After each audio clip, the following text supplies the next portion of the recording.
Hello, Sophia. I'm going to read through your paper and give you some ideas, I hope. Okay, viruses have many effects. Oh, wow. It's quite a timely topic. Viruses are submicroscopic infectious agents that can only replicate within a living host, humans, and almost all other living organisms. The statement may have meaning to some and no meaning to others.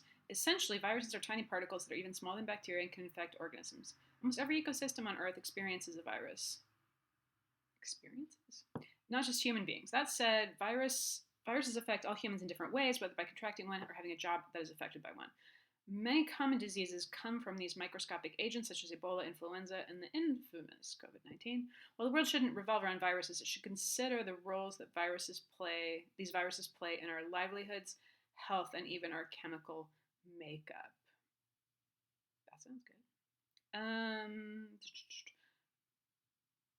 You can totally end that sentence, that very first sentence, with just a living host, period. It's clearer, and we know what a living host is. Okay. Many people have an idea of what viruses are, but do not know how they work. According to this guy, a virus will insert its genetic material into a host when it comes into contact with one. When this happens, it takes over a host's functions and can make the host seriously ill or even die. These microscopic, so if you said according to Milani, you don't need to put his name at the end as well. You just need to do one or the other. These microscopic agents attack more than just humans and affect all types of organisms globally. Viruses are thought to have been around much longer than when they were discovered in 1898 by Leffer and Frush, after examining that the cause of foot and mouth disease in livestock was caused by something much smaller than bacteria.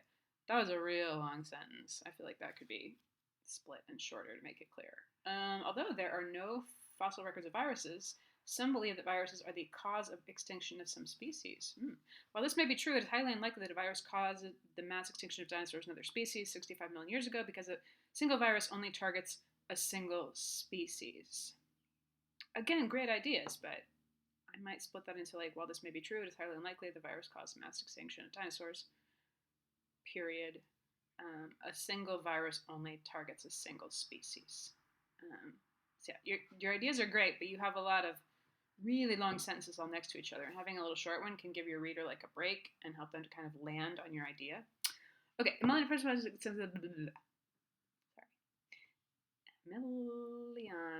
provides some examples of viruses found within humans, such as smallpox, the common cold, chickenpox, influenza, shingles, herpes, polio, rabies, Ebola, Hanta fever, and AIDS.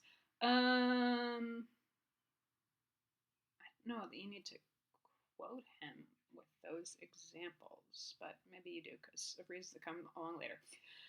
As far as mankind knows, there has been only one form of influenza that combines both a deadly agent and a spreadable agent. Deadly aspect and spreadable agent, and that is known as the Spanish flu of 1918-1919, which killed approximately 65 million people globally. Bill Gates, the founder of Microsoft, created a simulation that could see how fast a virus like the Spanish flu would spread today, and he found that in roughly 200 days there would be approximately 33 million deaths globally, because travel is 50 times as great today than it was. 50 times greater? I don't think that's how you compare numbers. Travel is 50 times as frequent? I don't know. But great stats. Well, not great. But he also states that mankind is not ready for the next global epidemic.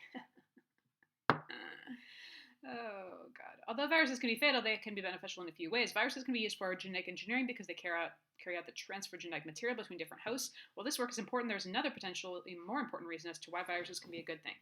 Okay, this paragraph, the first part of it was about what viruses are and what they have done in the past. And then you moved into the Spanish flu thing, which is really quite a different thing. To me, it feels like that needs its own paragraph. It has become known among scientists for many years that the battle between a pathogen and its host helps drive evolution. But until recently, scientists did not know the full impact of a virus on its host. Okay. David, a postdoctoral fellow at Stanford University, states, when you have a pandemic or an epidemic at some point in evolution, the population that is targeted by the virus either adapts or goes extinct. Okay, knowing this, scientists created data algorithms to determine how fast the proteins of interest were evolving compared to those that weren't, and it was found that those affected by the viruses evolved 3 times faster than those not affected. Okay, I'm not sure proteins have to do with this at this point. And also, just to back up a little bit, I mean, feel free to actually throw in your facts about like what actually has happened with COVID-19 to this point. It's got to be good for something. Okay, it's one of the viruses. The saying, what doesn't kill you makes you stronger, can be taken quite literally with this insightful information. I'd like that to be explained a little more, lay that out completely in your own words. In fact, from the time humans split from chimpanzees to now, that 30% of all protein adaptations have occurred because of viruses. Evolution happens most effectively from natural selection, the process by which those who survive will produce more offspring. Natural selection can only happen when there are external pressures, such as lack of resources or, in this case, a virus. Those with stronger immune systems will survive rather than those with compromised immune systems. These proteins of interest that were studied could allow for potential new findings of deadly viruses, such as Ebola or coronavirus. Viruses should be taken seriously because they have the potential to kill millions, or if deadly and strong enough, wipe out a species altogether. Boy, your paper is a real downer. Oh, you gotta laugh. Bill Gates says in an interview, you can just say Bill Gates says, because at the end it tells you what the source was. I rate the chance of a nuclear war in my life as being fairly low. However, I rate the chance of an epidemic far worse than Ebola as well over 50%. Wow, I'm really hating Bill Gates right now. Okay. Unfortunately, it seems that Bill Gates' statement, a little apostrophe there, after the S in Gates. Yeah, because the S is part of his name. So an apostrophe at the end or an apostrophe and another S. Rings true to this day.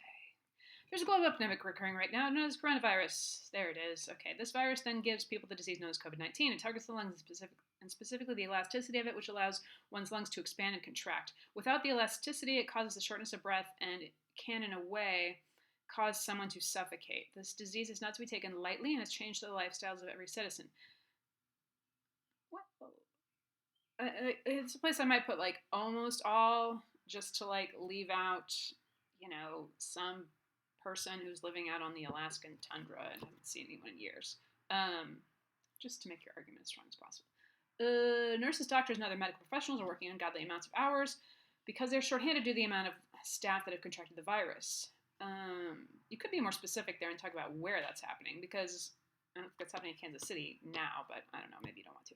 Emily Dickey, a registered nurse that works for Advent Health Shining Missions, states, the entrances to the hospitals have been limited. Oh, see, here you go. Sorry. The entrances to the hospital have been limited to only 3 ways that are manned by security officers with screeners that ask questions about who I've been in contact with and check my temperature. Most, if not all, hospitals are no longer allowing visitors to patients unless they are dying, and only if they aren't on the coronavirus wing of the hospital. This is another place I feel like putting that in your own words would be just as good or maybe better. And then you just put, you can do something like, Emily Dickey explained that blah, blah, blah, blah, blah, blah, blah, in your own words. These hospitals nationwide, and especially places like New York City, are working day and night. They're the virus under control and treat the symptoms of patients. Dickey also mentioned that the energy has changed in the administrators. This seems like a new paragraph, new topic, because they're having to ration out supplies to properly protect healthcare workers from virus. The stress of knowing that she is not properly equipped and will more likely contract this disease. More likely contract it? I mean, I would just say, like, she's at extremely high risk, right? But anyway, I don't know. Has led Dickey to completely isolate herself at home. Her roommates moved out and she's not allowed to be in contact with her family or fiance. I think that's red because fiance technically has a little French accent mark. Okay, well, many feel alone and like this is the end of the world. Scientists are working on developing an IgG antibody test. This is a new topic too. This test will look for IgG in your immune system, which indicates you've been exposed to a virus and have created an antibody to fight against it. Oh, I hope I have this disease. This test would show all who have COVID-19 and those who don't. Dickey also mentioned that there was another death study done recently where someone who had recovered from the disease donated their plasma, which is full of antibodies, to then be infused in 5 critically ill patients in New York City. Go ahead and write out New York City. It's a formal paper. Who had the virus? 4 of the 5 patients made drastic improvements. That's a nice use of the quote, right? Because that's exactly what they said, and I think that's important. Within several days after the infusion. This is a discovery that could give hope to many people in isolation right now across the world. Yes, it could. There was something else I was thinking about, but I don't know what it was.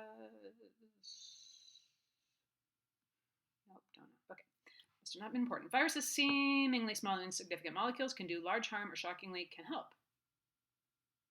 Viruses can change our chemical makeup, as mentioned, but by forcing out proteins to evolve faster, it can change our health, or can change our livelihood by causing health workers to work overtime and force the rest of the world into isolation. There are many drawbacks of viruses, such as compromised immune systems, the eradication of a species, or potentially death. Many people are seeing the coronavirus to the full effect that a virus can have on a species. Okay, that's awkward. While these effects are mostly detrimental, there are few benefits that can be pointed out. Oh, well, don't leave me hanging. What are the benefits? I can't think of any. Okay, so you said this was your paper 2, but it really feels to me like your paper 3, because it doesn't seem like it seems like based on okay, I'm gonna think about it. It seems more about the subject. That is, it's more about like educating people about viruses than it is about you learning about your field. So that said, I'm not going to be picky about it in these times when some people feel like the world is ending. But if you want to use this paper as your paper 3, then you would just add a little bit more about the positive effects of a virus, and then your presentation at the end would be about how educating people about both the dangers and the benefits of viruses.